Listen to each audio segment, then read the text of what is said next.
we are making a call to our political leaders. We are seeing a lot of competition.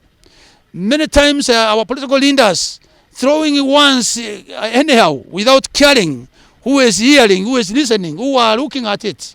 And when people see how their leaders are behaving, there is likelihood of people behaving the same. And sometimes that can lead a nation into even fighting or tribal clashes or some other things like what happened in the year 2007.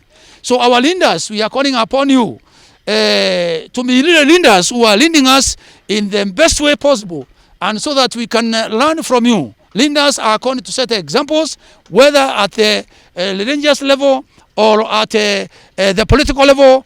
Your example as a leader is very, very important. It is also my call upon all our members, wherever they are, those who are 18 years and above, who qualify to register for voting. In the year 2027, we are going to have national elections in the month of August, if there will be no changes, and we don't expect any, because that is our constitution as at now. And the only thing that can give you power to retain a good leader in his position, to remove a bad one from where he is, to bring in a new person who can come with some transformation, your power is in your voting card. The decision you make there when you are voting, that is your power as a citizen in this nation.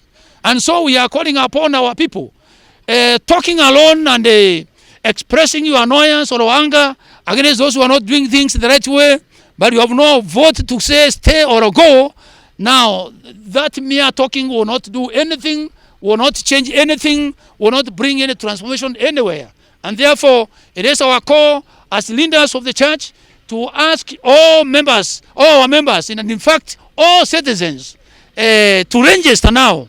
And even if you registered some years back, it is important you go to the poll where it is set, so that you check your name is there, and that you are eligible for elections when that time has come. We have very short time to that day. Please let us do the necessary, and we thank the government for making that possible, and even the IEBC Commission for what they are doing.